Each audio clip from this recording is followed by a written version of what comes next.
whether or not the issue of snitching is relevant before the jury, and whether or not that is an issue that several witnesses have testified to would be relevant. So, but the court's primary ruling is based upon impeachment by contradiction. So that will be authorized to be inquired into. All right. Let's turn now to 425 to 425.33. Casey talking about Shannon beefing with IG people. You can flesh it out. So just a little context, Your Honor. This is after.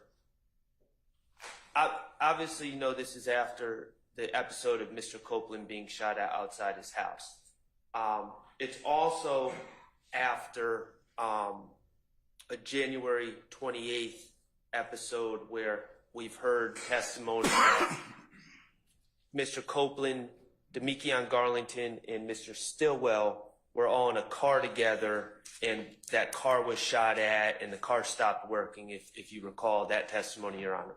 So there's two different shooting situations involving Mr. Copeland, one where Mr. Stillwell was also apparently or allegedly in the car, and Mr. Copeland is, I believe, making reference to Mr. Stillwell having issues with some of Mr. Copeland's enemies on Instagram.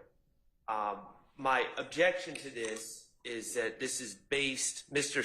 Copeland's in jail, and it's unclear how he's aware of this, but apparently he's been told about Mr. Stillwell having back and forth with these individuals. From my recollection, you know, I've been through all the discovery numerous times. I don't recall in discovery seeing any of this alleged back and forth during this time frame involving my client on Instagram.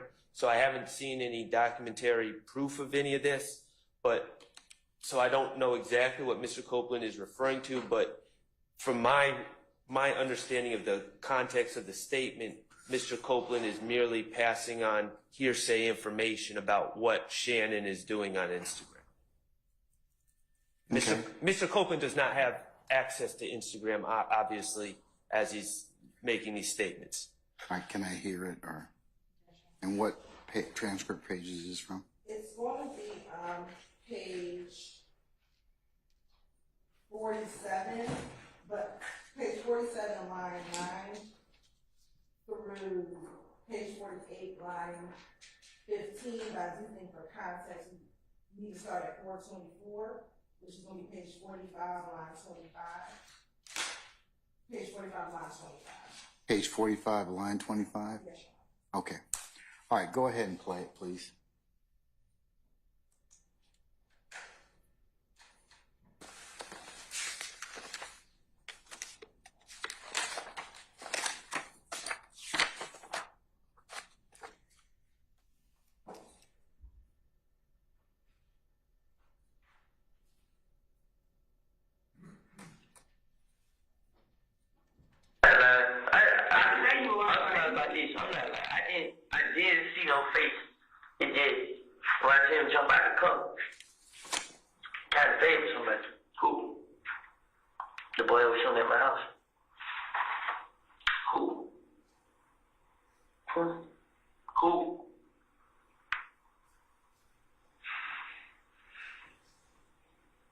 Who you know to be driving that silver Bonneville?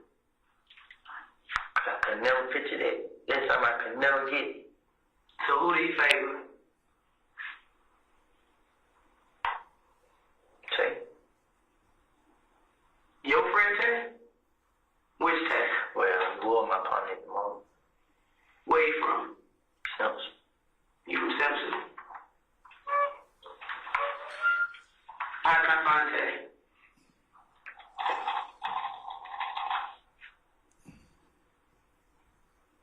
He on his Twitter arguing with Shannon. He did what? He's on Twitter arguing with Shannon. He on Twitter arguing with Shannon. This recent? Yeah. When? Right before y'all came and got me, I was just on the phone with my baby mom. She just told. So him and Shannon on Twitter already. They been About what?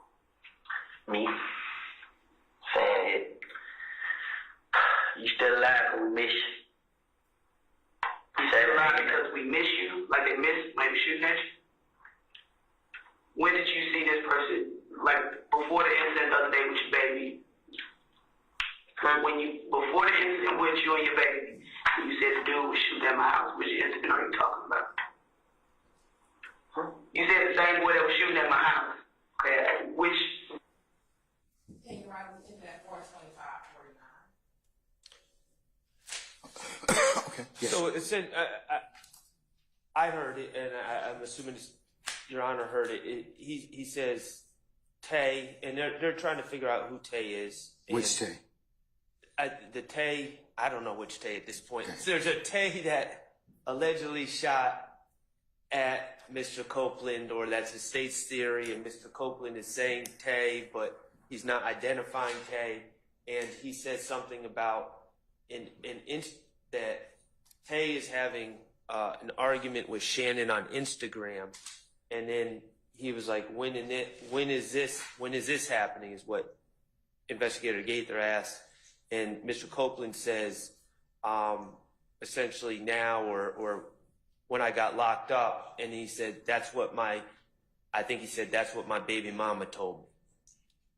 So it's clear his source of information is someone else who's telling him about this alleged internet argument, and he doesn't have any personal knowledge of it. All right, sir. It adds absolutely nothing to the context of this statement, other than it brings in hearsay evidence about my client, which I object to. All right. You're right, the section about Twitter, we won't play, we'll just pick that up when Detective Gator's trying to clarify, like they missed you, when was he shooting at you? You should try to clarify that portion, but we will take out, I think it's probably about 425.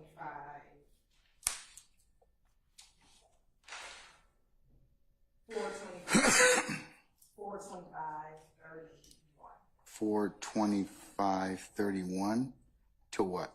No, 425 to 425. Okay, 425:20. No, 425:00. Yes, ma'am. To 425. I think it's about 31 or 30. 31, 32. That's what you said you're going to take out? Because that talks about the Twitter conversation. All right. Mr. Sharp, anything else from that particular time block that you wish to be omitted? No. All right. Any other counsel wish to be heard about anything from 425:00 to 425:33? Mr. Weinstein? No, Your Honor. All right. Mr. Matthews? No, Your Honor. Ms. T. Williams? Mr. Harvey? All right. Mr. Steele? No, nothing further. Okay. All right. So the state will be directed to omit that particular portion. The rest of it can be played. All right. Let's move on to 6, and that would be. This next is a Hold on. Let me just frame it right quick, sir. 438:35 to 438:40, and you've indicated that.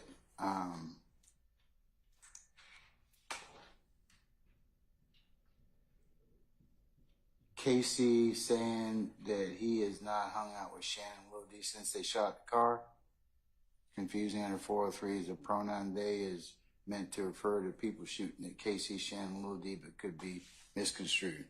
right. Okay. So Right. essentially, they are asking about when's the last time he hung out with Shannon and Lil D, who's Demekion Garlington, and he says not since they shot at the car. I think any reasonable interpretation of that, based on someone who's spent hundreds, probably thousands of hours reviewing the discovery in this case, which I have and the defense counsel has, any reasonable interpretation would mean he's referring to is the people that shot at him, Shannon, and Lil D in the car on January 27th, I believe it was, the day before the statement on the 28th. However, the jurors have not gone through all the discovery 10 times over as the defense has. So they have limited knowledge of everything.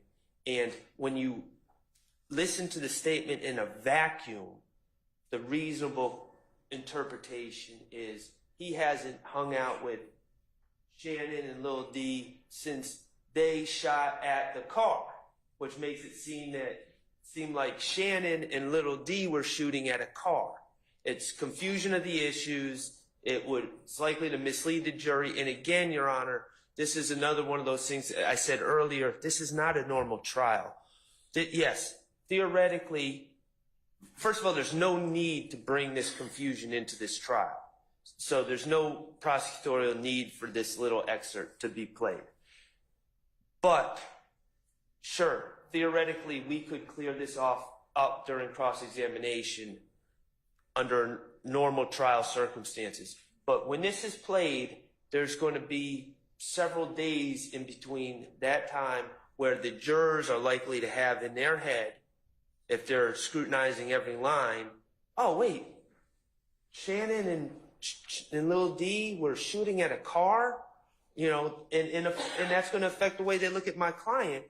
And when, in fact, we can just clear that up at the time of him saying it by deleting it, as opposed to me having to come back days later and try to clarify and draw everyone's attention back to this incident and this statement. So I just think under 403, to avoid confusion of the issues, we could easily just redact this little segment and clear up any potential confusion.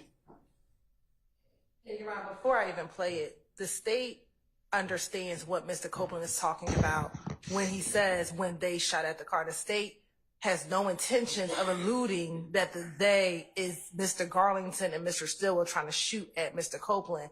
And when I read this portion, I'm going to play for the court the entirety of that section, because I think in order to understand this section in context, you have to start at 438:14, because there's already evidence, or will be before this video is played, that there was a shooting on the highway in which Mr. Copeland was involved in. And the state in no way, shape, or form intends to infer that Mr. Demekion Garlington or Mr. Stillwell was trying to shoot at Mr. Copeland. That's not even something we thought of.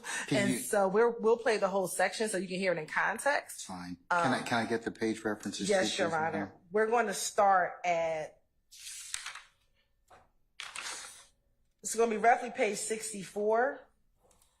And I'm starting at 438:14, so it should be around line 2 on on page 64, line 2. And it will go through page 65, line 1. All right, madam. All right, let me hear it, please. In that fucking river with them, period. This is what is going on. There's two people I be with. They're going to be Shannon and Lil D. When I'm in with Shannon, me and Lil D together all the time. That's exactly. Shannon still want to meet you on guard. Yeah. They me and him together all the time. Them only two I've been with. Since they shot their car, I've been in the house with my baby mama. If I ain't in the house, though, we don't got to hug it. And I don't call Quay. Quay don't can't pick that up, and we just rolled around here. So we stopped it at 438:46. So in context, he's talking about the last time since they were shot at in the car. Well, before we played this interview, we would have played the January 28th interview where he's going to talk about the fact that they were shot at in the car in January 28th. And so when you read those two in conjunction with each other, I believe the jury will understand that he's saying since they got shot at the car, I've been in the house, given the full context. And again, the state will not infer that the they is Demekion, Mr. Garnis and Mr. Stillwell shooting at Mr. Copeland. Okay. When I said the defense attorney's been spending a lot of time with this case, also the state has. I mean, they have a background understanding. Both sides have a background understanding that's through discovery that's deeper than what the jury has at this moment. And that this line adds nothing to the understanding of the case. But, you know, I just listened to it again. I was thinking maybe I missed something. He says there's no discussion of other people shooting at the car. They say, when's the last time you hung out with Shannon and Lil D? Not since they shot at the car. I mean, it sounds like my client shot at a car. Well, it has to be taken in context because the jury's already heard about some purportedly shooting. Okay. Yeah, but I understand your concern under 403. I respectfully disagree at this point, but okay. Because I don't think it would confuse them. But anyways, anybody else wish to be heard on this issue? Mr. Weinstein. No, Your Honor. All right, Mr. Matthews. No, Your Honor. Ms. D. Williams. Mr. Harvey. Mr. Steele. Nothing further. Okay. All right. I'm going to admit it are allowed to be played over objection. I'll still give you a continuing objection. Okay. All right. Let's turn to number 7, and number 7 is 60325 to 60605, and you.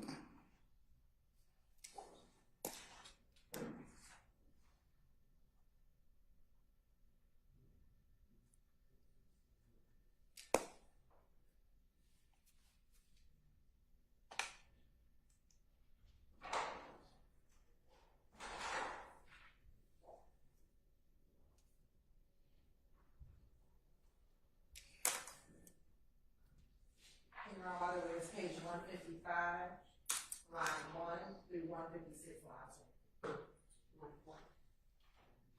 155, line 1 through 156, line 24.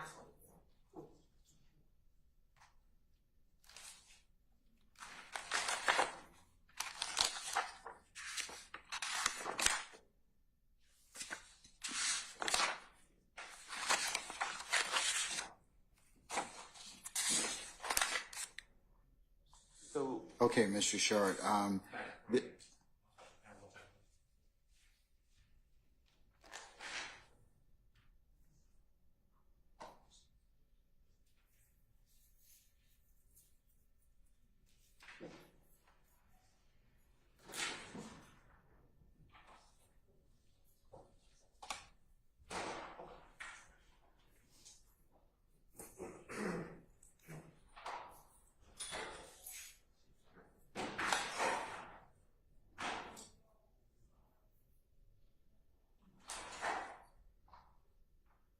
All right, let me frame the period. It's 60325 to 60605.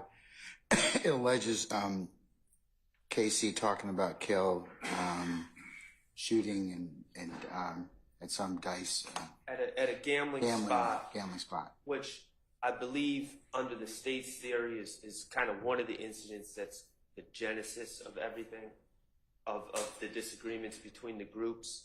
And my objection is that Kenneth Copeland is basically telling the police that Kel shot up the gambling spot, but even in his own statement, his identification of Kel, now let me be clear, he does say he was there, so it's not that he wasn't there, but from my understanding of his statement, he didn't know, no one knew who shot up the gambling spot, no one identified Kel, who's Kelvin Watts, at the time, but afterwards, apparently, according to Mr. Copeland, Kelvin Watts told his girlfriend, or a girl that he knew at the time, whose name's Trivia, about what had happened, and apparently made some confession, according to Mr. Copeland, and then Trivia tells Kenneth Copeland. So it's double hearsay, and certainly, even if Kelvin Watts to Trivia would fall under a hearsay exception, Trivia to Kenneth Copeland would not fall under hearsay exception. So it's hearsay, and he doesn't have a basis of knowledge, and we would object to its admission. All right, State. Your Honor, the information about the gambling spot has already come in based on the January 11th interview in which Kel discusses, if not January 11th, February 20th, but the two interviews that have already been played before the jury. Mr. Copeland has already said in both of those interviews that there was this incident at the gambling house in Lakewood, and that it was Kel who did it. And more importantly, when he met with Kel at the Cascade skating ring, maybe the next day after this gambling incident, that he talked to Kel about the shooting at the gambling house, and that it was during that meeting at the Cascade skating ring that Kel got on the phone with Mr. Williams, and Mr. Williams asked for Kel to pay for the window that was shot up at the gambling house. So one, the evidence is already before the jury about the gambling house. How we get to who told him is irrelevant, because it was the effect on the listener, meaning Mr. Copeland, that once he gathered this information, he's using this to try to squash the issues between Copeland and Kel. And so when he's relaying to Detective Gaither the beginning of the conflict between him and Copeland, he's just now reiterating how he got the information that Kel did it and what effect that had on the issues between the two of them. So who told Mr. Copeland that it was Kel is irrelevant to the sole fact that he thought it was Kel. That was kind of the beginning of their issues with each other. And as a result of knowing that it was Kel who did the shooting, Copeland in turn confronts Kel about this shooting.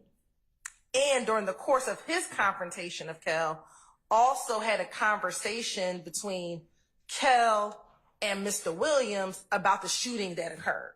So this portion as to how he found out it was Kel is not, while hearsay is really effect on the listener, but this is already information that's before the jury. But it's important, Your Honor, because let me say this, that defense counsel is arguing that Copeland consistently lies. What this shows is that Copeland's giving the same series of events to multiple different investigators at multiple different interviews. And so that shows that at least back in 2015, when he's recounting his history with him and Kel, he's telling different investigators these same series of events that occur leading up to the murder of Donovan Thomas.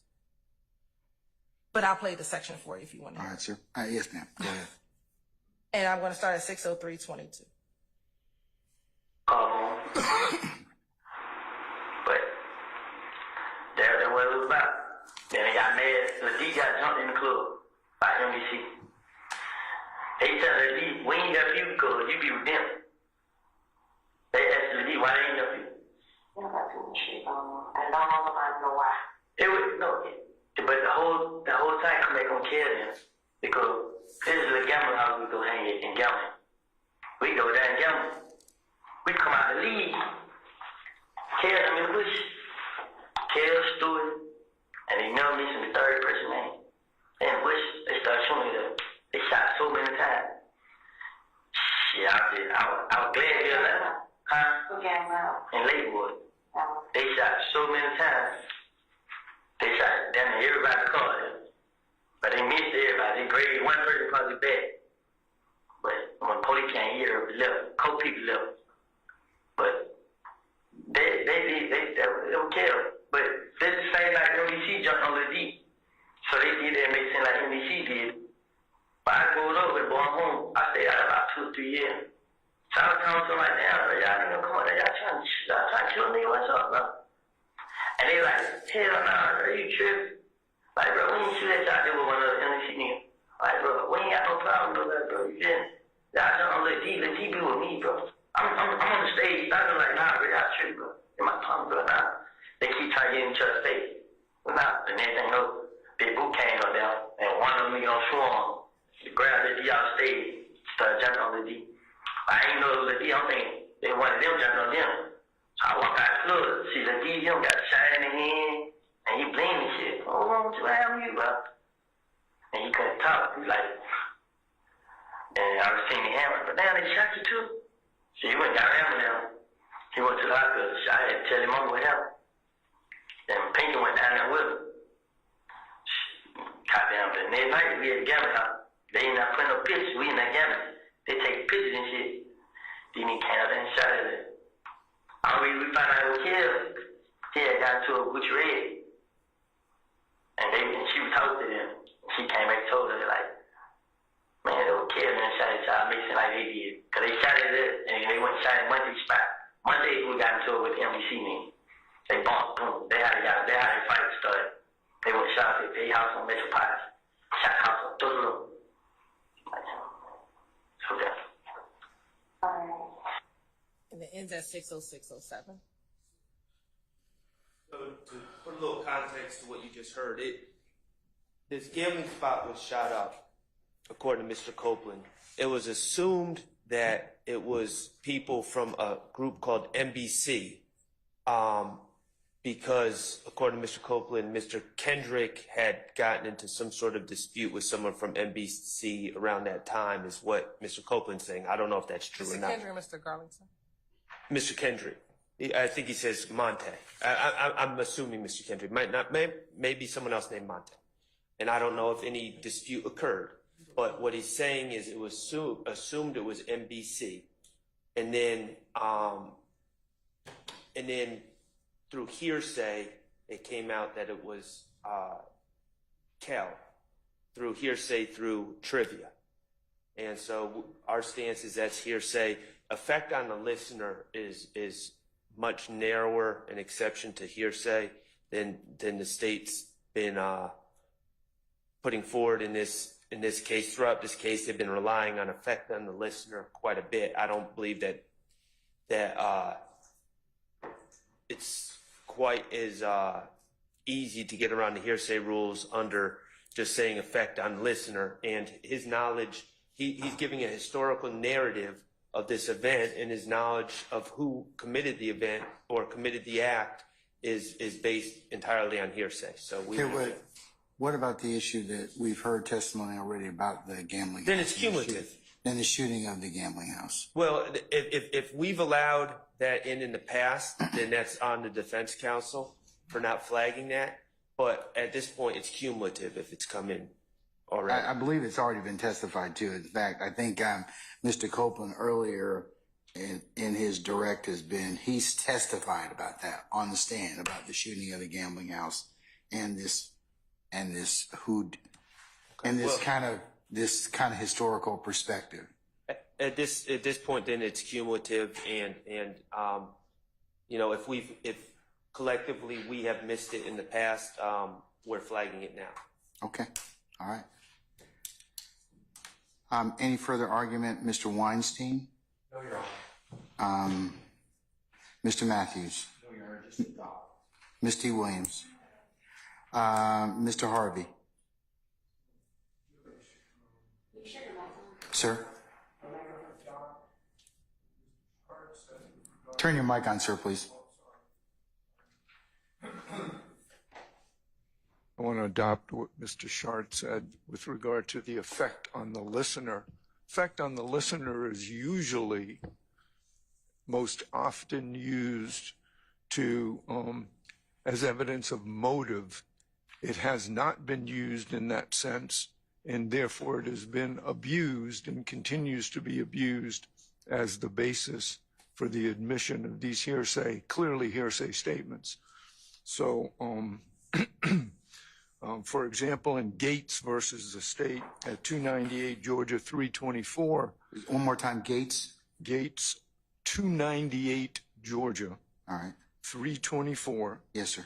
There were text messages admitted that were sent to the defendant's girlfriend, not for their truth, but for the effect on the defendant in establishing motive for a murder. That's the usual basis upon which hearsay statements are admitted for the effect on the hearer.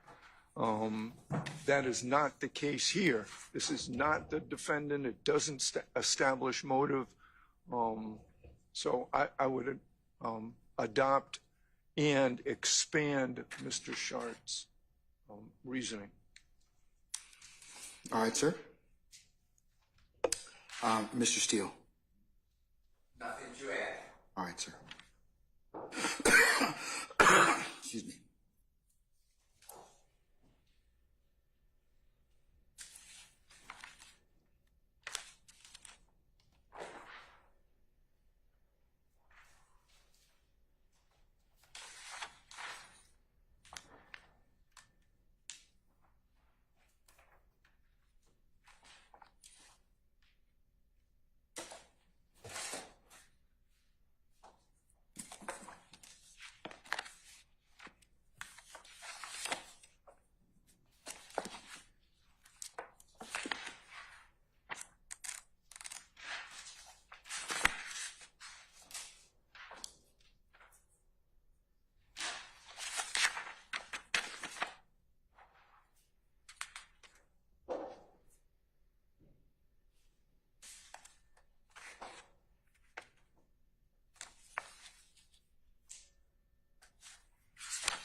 All right, folks, we're going to take a comfort break. Let's take 5 minutes to come back. I'll make a ruling at that point in time on 7, okay? And Your Honor, before, the state did want to respond to what Mr. Harvey said, and so I didn't know if we could get an opportunity to do that prior to the court's ruling. Okay. All right, we're in recess.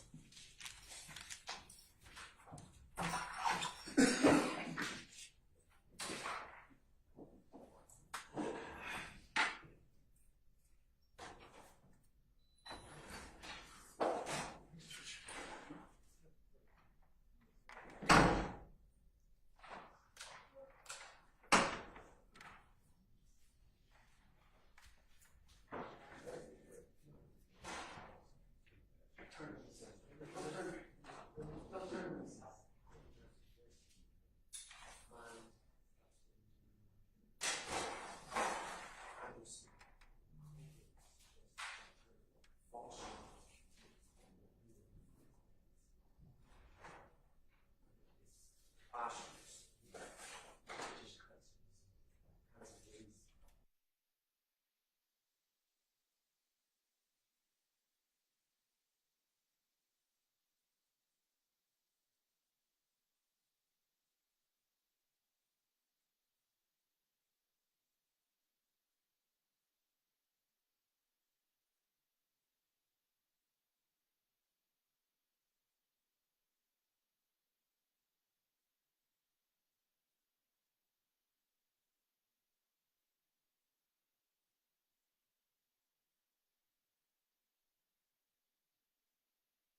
you said you had a response to Mr. Harvey's comment. Yes, Your Honor, very briefly. In looking At Gates, Your Honor, specifically the portion in which they talk about the effect on the listener.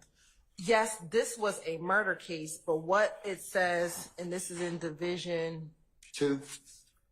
2. I have it up. Yes. And when you read the fullness of it, it says, for a statement of constitutional hearsay, it must be offered in evidence to prove the truth of the matter asserted. And it cites the statute. Here, the declaring statement at issue was, you're ever lonely, you can call me. The text message sent along with the naked pictures was not offered to prove that Gates' girlfriend could in fact call or had permission to call Wilson if she were lonely. Rather, the text messages were offered to show its effect on Gates and in this case, his motive for committing the murder. An utterance may be admitted to show the effect on its hearer. See also Miller v. State, 275 Georgia 32. For such a purpose, the statement would not be hearsay as it was not offered for the truth of the matter asserted, but for the effect or lack thereof on the hearer. As such, Gates claims that this evidence was inadmissible because it was hearsay without merit. Here, again, Your Honor, learning about the fact that Kell shot at the gambling house, what Copeland took with that information is he confronted Kell about it. They had a discussion about not just the gambling house, but all their other issues that they had with each other. And then furthermore, during this interaction, which was, I believe, the next day after the gambling house or some time later, Mr. Williams then speaks to Kell about that shooting that happened at the gambling house and specifically about paying for the window. So again, Your Honor, it's not about what, and I believe it's Gucci Red. I think Mr. Shar said that it was Trivia who said it, but I believe he said Gucci Red told us it was Kell. That information is what he used to confront Kell about about what happened at the gambling house. So that's what the state wanted to add. What's your response to the defense's assertion as well as cumulative? Because it's been testified to. Because, Your Honor, defense counsel assertion is that Mr. Copeland lies about everything. And so what his reiteration of this incident shows is that not just in the February interview, not just in the January interview, January 11th, he talks about it, I think, briefly in January 28th and February 20th, that he's reiterating these events to different investigators to talk about the history of what has occurred between them. And if he's such a liar as they want to purport him to be, then he would not be able to recount this historical perspective to the detectives that he is meeting with. So while he is repeating the story, he's repeating it to different detectives at different times to show that he is at least consistent with the historical events that lead up to Donovan Thomas's murder. All right. Okay.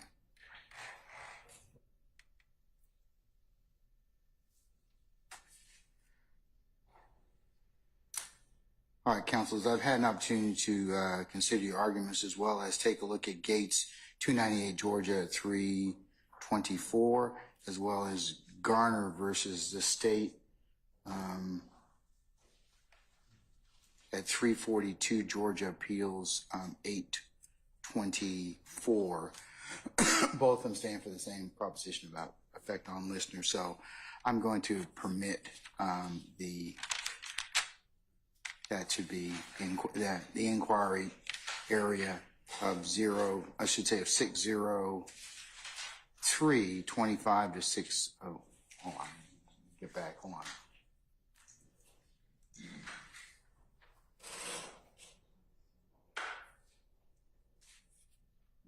(60325) through 60605. All right. I'll give you a continuing objection, defense counsels, with respect to that. Let's move on to 8. I believe 8 is 6/19/20 through 6/20/20. And I believe that is Casey being reluctant to cooperate in the shooting investigation where he's a victim. He says he's concerned they will put the discovery on IGS or Instagram. Yes. Okay. Can you give me the page references, Mal? Yes, Your Honor. So page 173 line 7 through page 174. Okay, all right. Mr. Sharp? So, Your Honor, here is another example of Mr. Copeland stressing the social ramifications of cooperating in this investigation. Again, when I say this investigation, I'm referring to an investigation against people that shot at him allegedly outside of his house while holding his child.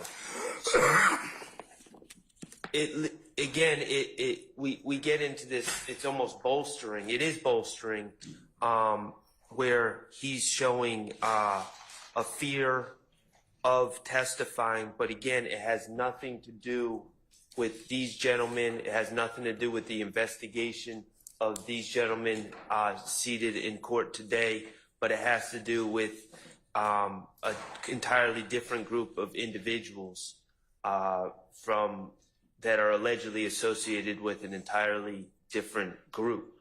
So it has no relevance to this case. It creates the impression that Mr. Copeland is universally opposed to cooperating, universally fearful, universally has been threatened and feels threatened. But the reality is he's expressing fear, reluctance, and all the rest regarding an investigation of an entirely different group of individuals. And it's likely to confuse the issues. It's unfair prejudice towards our clients where there's absolutely no evidence that he's been fearful, that he's been threatened by any of these gentlemen or anyone associated with these gentlemen. So we would argue that it should be excluded under 401 and 403.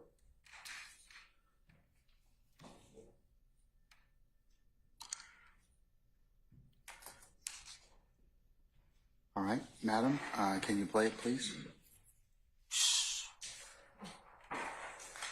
And Your Honor, I'll start at 6/19/40. You know my name?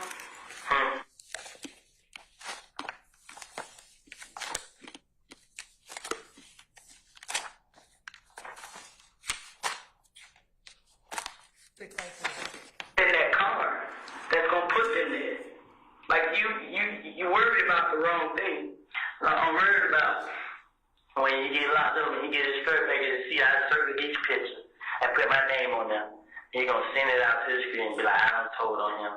And they're gonna put it out on Instagram and Twitter and they're gonna tell everybody. And then guess what? They're gonna start like, damn, I'm gonna be just like what then?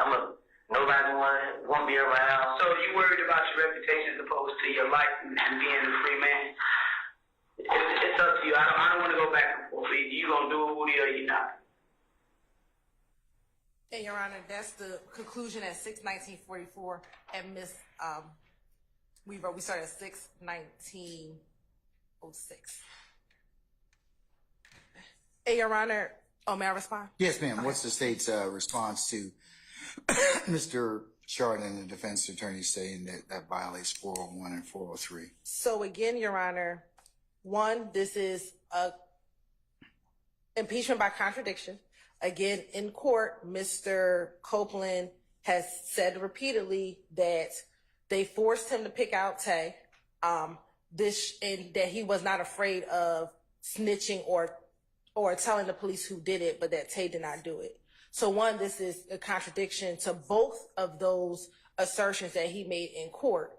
Here, again, for the totality of the case, Mr. Copeland, back in 2015, and we believe even now, does not want to come to court to testify against whether it was Tay or these individuals. So this shows, one, he contradicted his testimony as to what he did back in 2015 as it relates to Tay. And then two, it shows not that he's fearful that anyone's going to harm him, because the state has never asserted that any of the defendants were going to harm him. What the state has asserted is that he does not want to come and testify against them. And this is a prime example of that. So for those two reasons, we believe that this portion should come in. Additionally, Your Honor, when Mr. Shar says this had nothing to do with this case, that is not true. What Mr. Copeland is talking about in this interview is a retaliatory shooting that occurred as a result of Donovan Thomas being murdered. So again, putting this all in context, Mr. Thomas was shot and killed on January 10th. Over the course of about 6 to 8 weeks, there are multiple shootings. We went over that yesterday, Your Honor. And one of the final shootings was on February 19th when these group of individuals that were associated with If Gang shot at him, his child, and his baby. And they're trying to get him to identify who one of those individuals were. So it does have something to do with this case. It has something to do with the overall retaliatory shootings that occurred as a result of Mr. Thomas being murdered. And again, in this section, he talks specific about having to come to court. Like, that was his concern here. Like, I have to come to court and I'm going to have to testify about this. He was concerned about doing that. And Your Honor, we believe that that is also why he's changing his testimony in court today. Court during this trial.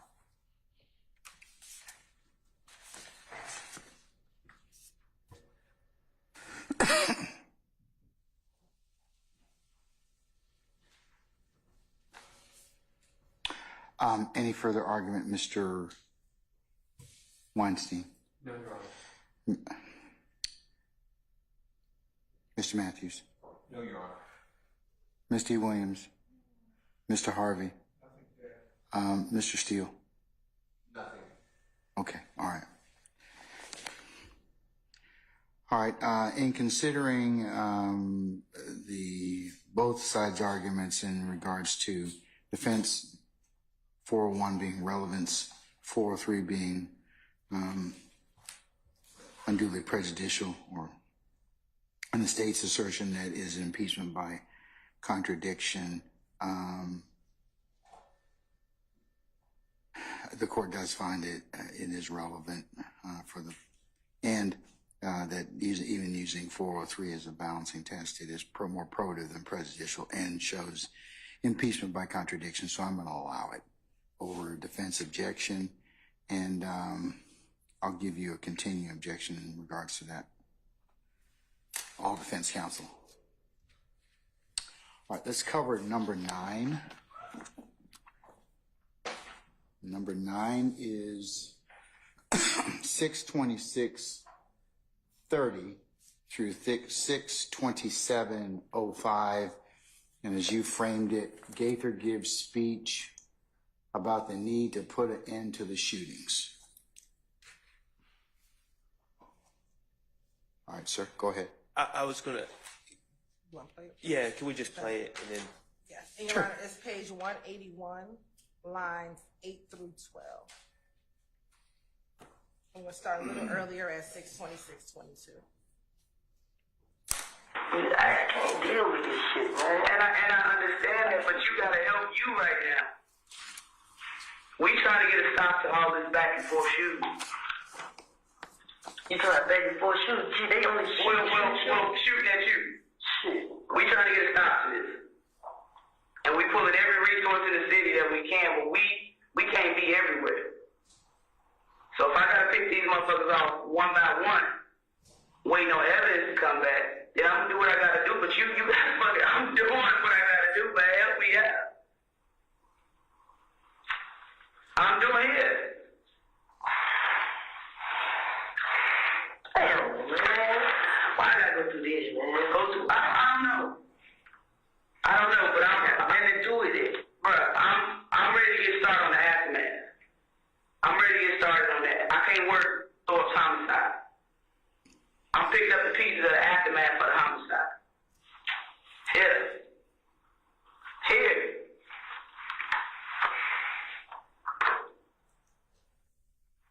Your Honor, we stopped at 627:30.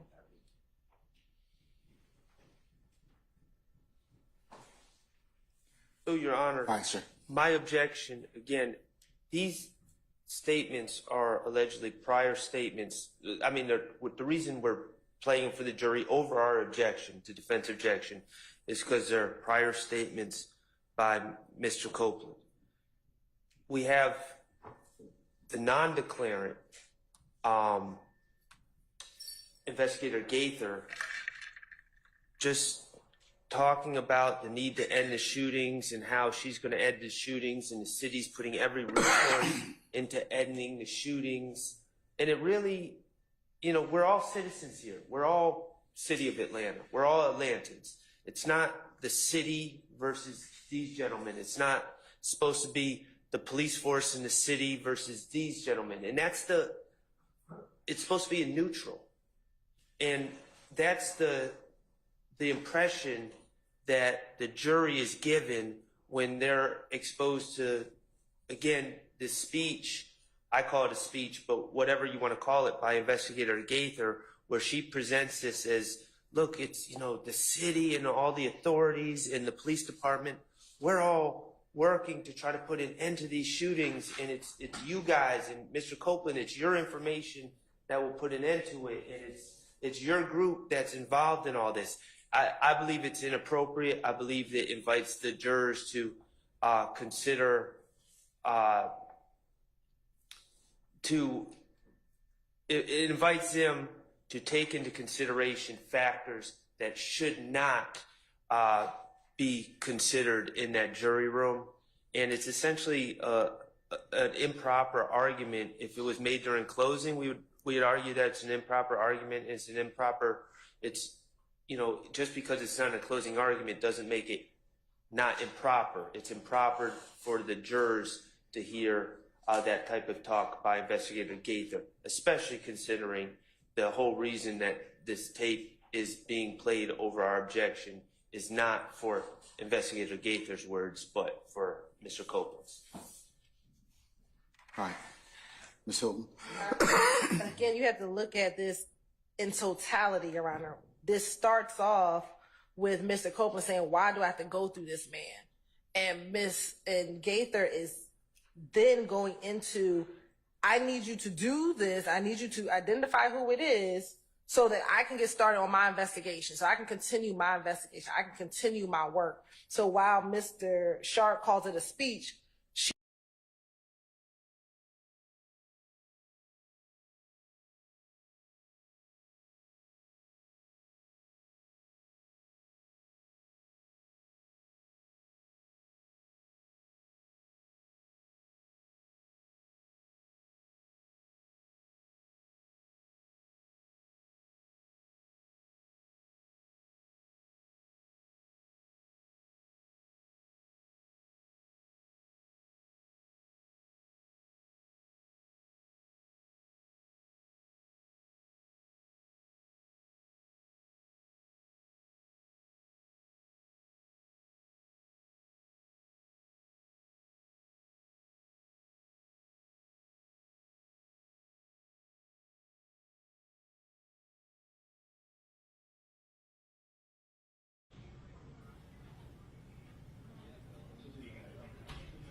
Okay, anytime you're ready, I'll take it now.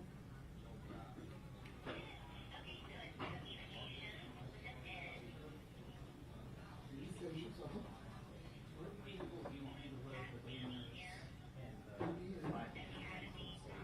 I already got them. Oh, you got them all? Did you get the flag banners? No. Okay. Whatever Tony brought down.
through line 12.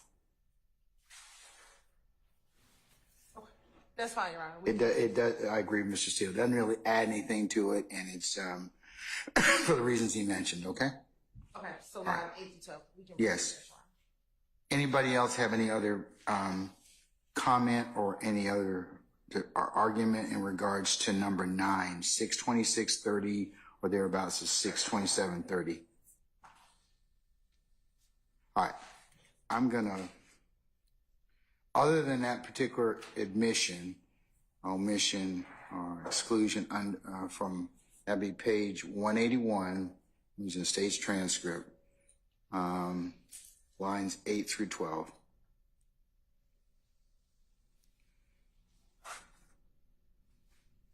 The rest is can be played. Thank you. Okay. Yes. All right. And I'll again admit it over objection and give a continuing objection. Does the defendant still maintain that none of this is proper and they should not be played? So, okay. All right. Number 10. And number 10 is 63030 through 63150. And you are saying that that's 404A evidence about Mr. Stillwell and inappropriate comments about character. Yeah, 404A and B. 404A and B. Okay. All right, sir. Oh, I'm sorry, Ms. Hill. you want me to? You want to play it first? Yes, please. Okay. All right. Let's play it. What transcript page is now? This is one of the other portion will be page 185, line 17, through page 186, line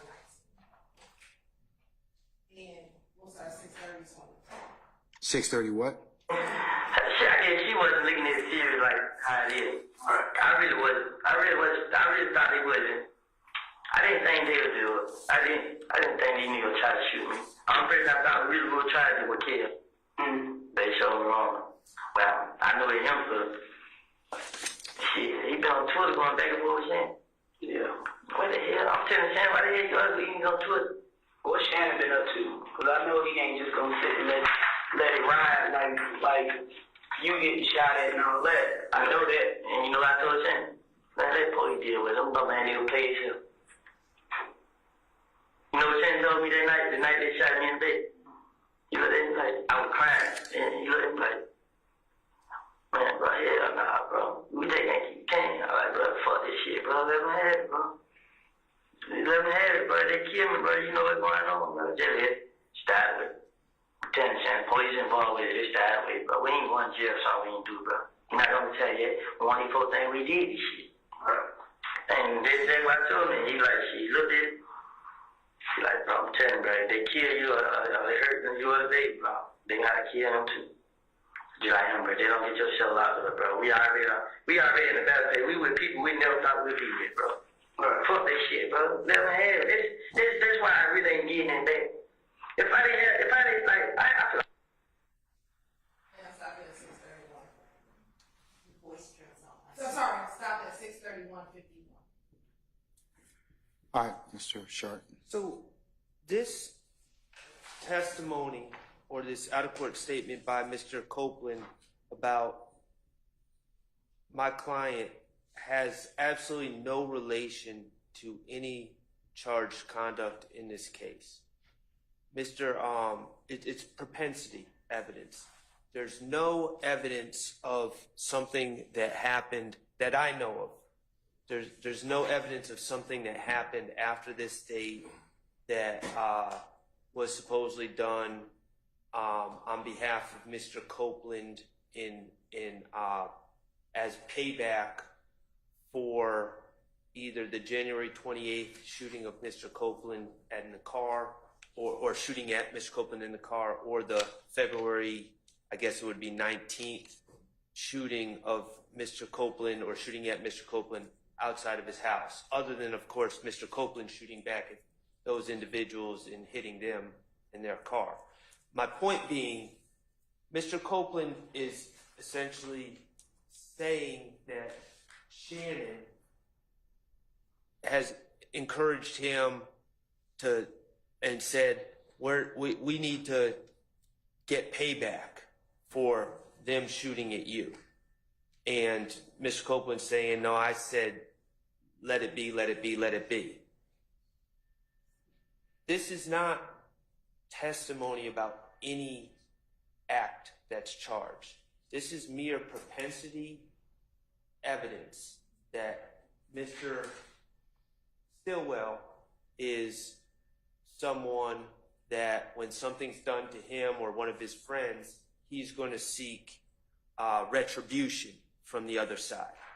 And again, if the state had overact, and I'm making this up, that happened on March 3rd of 2015, where they allegedly saw the car that was shooting at them on January 28th, then I would say, okay, maybe that has some relevance to this specific act. But there's no act that's charged. And what the state wants, essentially the logical conclusion based on hearing that is Mr. Stillwell is, a hothead that seeks revenge. That's propensity evidence. That's exactly what's not supposed to come in under 404B. And so I would object. It's improper character evidence. It's improper propensity evidence. All right, sir. Yeah, we won't play it. Okay. I'm going to use Mr. Adams' favorite saying, easiest decision I'll make today. All right. Anybody else have any other comment about subpart 10, 630, 30 through 631, 50? It's going to be omitted. Anyone? All right.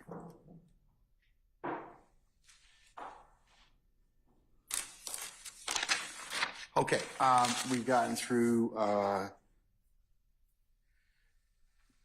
the flaggings of Mr. Sharp. Does anybody else have any other time periods they wish for me to discuss with the court?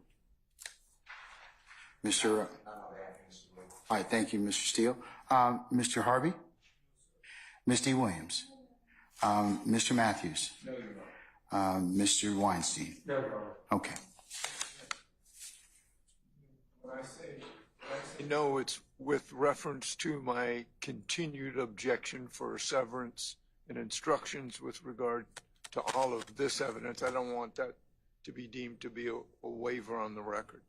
Okay, Mr. Harvey, in no way, I'll note it again for you that you have moved for severance and for 105 instruction, which the court is going to give you continuing objection on, but I'm going to deny that at this time again, okay? All right, sir. Okay.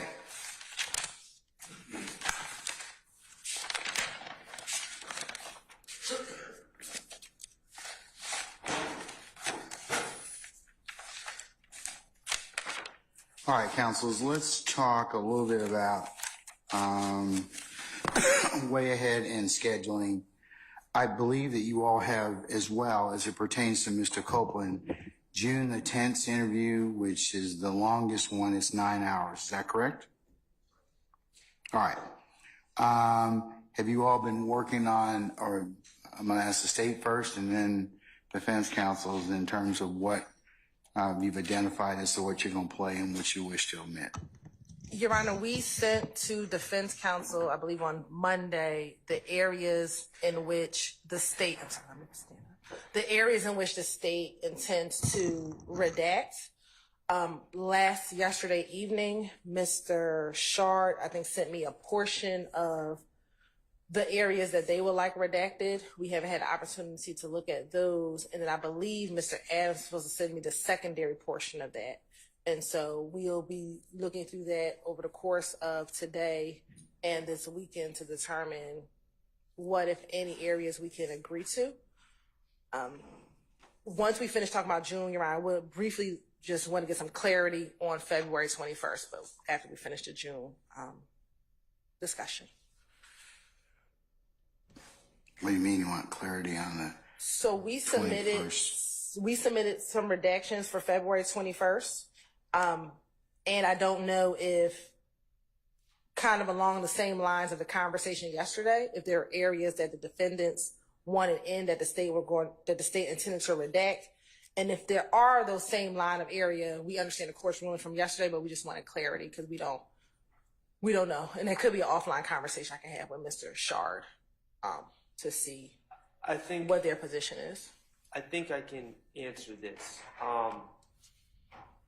After speaking with other attorneys involved in the defense of other individuals, I believe that there is an objection to the redactions of the timestamps identified by the state.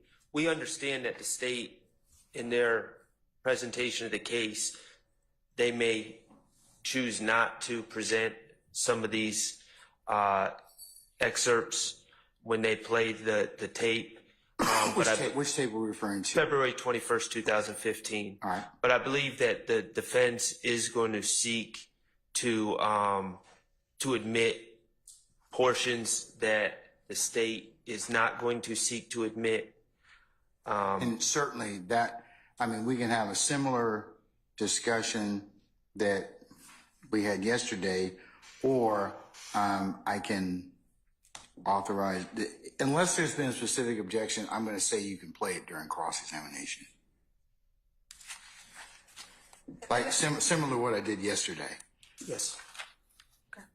And that's fine, Your Honor. We'll object at the appropriate time. Yeah, if appropriate, I'll rule upon it. But I'm most of the things that, unless there's clear argument to the contrary, will be fair game on cross. Okay.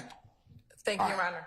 Okay, so let's talk about the June 10th interview. So, is it possible for you all to, like, consistent with this has been very helpful for you all to identify the time periods and for us to work down through them and have discussion one way or another? Are you all in a position to potentially put something together by Monday, and so we can kind of go through the June 10th interview? The good news is we're all operating off the same transcript for June 10th, and there is a transcript. I believe the transcript's about 550 pages. I made it through 380, and I've identified the specific spots that I object to, and I believe that other attorneys involved in this case adopt my arguments for those first 380. Mr. Adams is diligently working. He's identified the rest, and he is going to send that information over to the state at some point. I don't want to speak for him, but I know he's been working on it.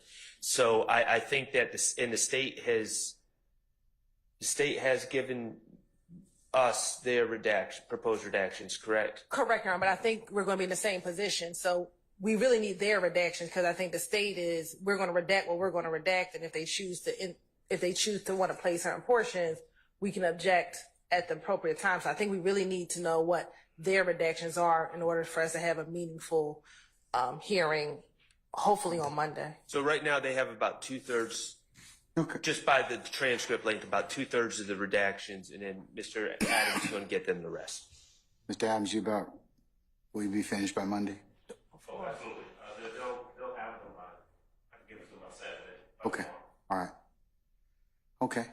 That works. All right. So we'll work on, now, as it pertains to, since we'll probably take the most of the day with that, I'm inclined not to call in our juries for Monday. And Your Honor, I'm going to remind the court that we also have the jail phone calls. Yes, and there's 11 of those at 2.5 hours.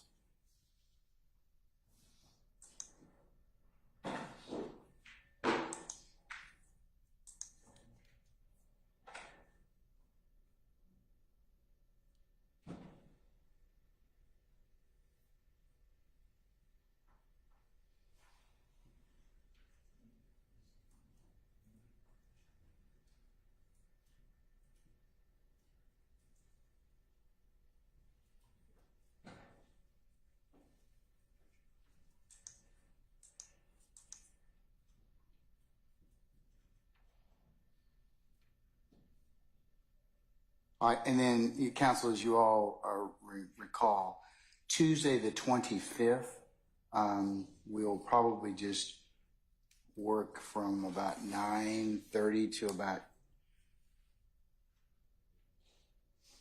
probably shortly thereafter lunch. So my inclination as well, I don't think we're going to probably finish with our, it's possible that even if we, that we'll spend or exhaust most of Monday the 24th and Tuesday the 25th getting through the 10th and or 10th of June, as well as the jail calls, and we may not even be finished with those. So I'm inclined to just tell our jurors have a nice week, unless somebody has something to the contrary. Nothing from the state, Anybody? Okay. I mean, I just don't think we'll be in a position for them to hear anything at that point. All right. Which leads me to July 1, 2, and 3. More than likely, we'll probably use, if we don't finish up our business with the jail calls, we'll probably take that up on Monday the 1st of July. Tuesday,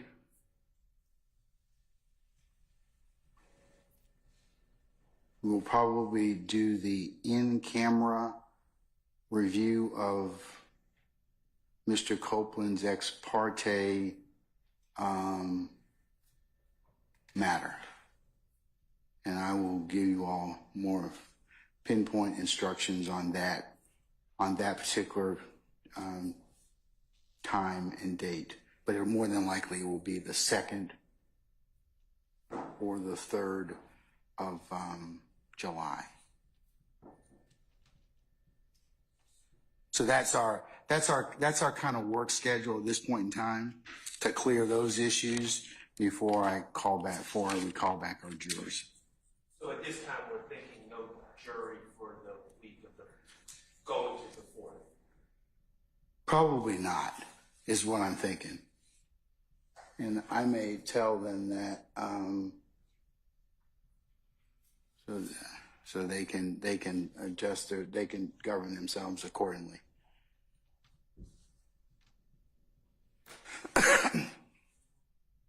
But we have a fair amount of stuff to take care of. So, all right. Anything else, councils, at this point in time? If not, I'll see you all on Monday the 24th, 8:30 for anticipated 9:00 start time, and we'll queue up the 10th, the June 10th, 2015 interview, and see where that leads us. Okay. All right, anybody else? Okay. All right. We're in recess until Monday the 24th at 8:30.